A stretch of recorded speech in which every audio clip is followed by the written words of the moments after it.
মাত্র কয়েক মুহূর্ত আগে সত্যবানের মৃত্যু হয়েছে, আর মৃত্যুর দেবতা যমরাজ নিজে তার আত্মা নিয়ে চলে যাচ্ছেন।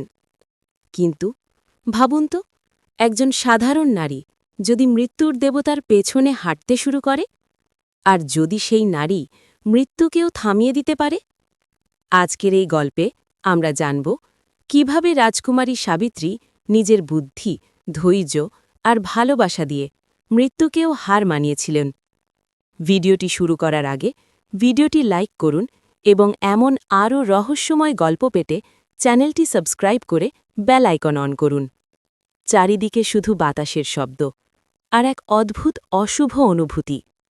সাবিত্রীর কোলে নিথর হয়ে পড়ে আছে তার স্বামী সত্যবান। তার চোখে জল, কিন্তু মন এখনও অটল। ঠিক তখনই চারপাশের পরিবেশ বদলে গেল। অন্ধকারের মাঝে উপস্থিত হলেন মৃত্যুর দেবতা যমরাজ।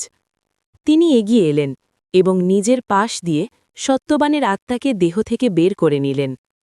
এরপর তিনি সামনে হাঁটতে শুরু করলেন, কিন্তু আশ্চর্যজনকভাবে সাবিত্রীও তার পেছনে হাঁটতে লাগলেন।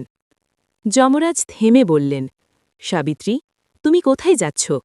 সাবিত্রী শান্ত কণ্ঠে বললেন, স্বামী যেখানে যায় স্ত্রীও সেখানেই যায়। যমরাজ তার কথা শুনে বললেন, তুমি জ্ঞানী নারী, আমি তোমাকে একটি বর দিচ্ছি। সাবিত্রী বললেন, আমার শ্বশুর যেন তার দৃষ্টি ফিরে পান। কিছুদূর যাওয়ার পর যমরাজ আবার বললেন, আরেকটি বর চাও। সাবিত্রী বললেন, আমার শ্বশুর যেন তার হারানো রাজ্য ফিরে পান।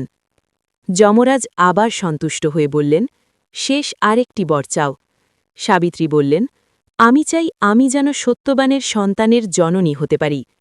এই কথা শুনে যমরাজ বুঝতে পারলেন, এই বর পূরণ করতে হলে সত্যবানকে জীবিত ফিরিয়ে দিতেই হবে।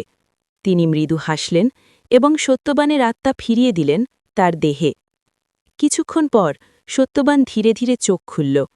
সাবিত্রী, আমি যেন গভীর ঘুমে ছিলাম। এরপর সবকিছু বদলে গেল। রাজা দুম্মুৎসেন তার দৃষ্টি ফিরে পেলেন এবং তার রাজ্যও ফিরে পেলেন। এইভাবেই একজন নারীর ভালোবাসা, ধৈর্য আর বুদ্ধি মৃত্যুকেও পরাজিত করেছিল। আপনার কেমন লাগলো এই গল্প? কমেন্টে লিখুন জয় সাবিত্রী। ভিডিওটি ভালো লাগলে লাইক করুন, শেয়ার করুন আর এমন আরও গল্পের জন্য চ্যানেলটি সাবস্ক্রাইব করুন। ধন্যবাদ।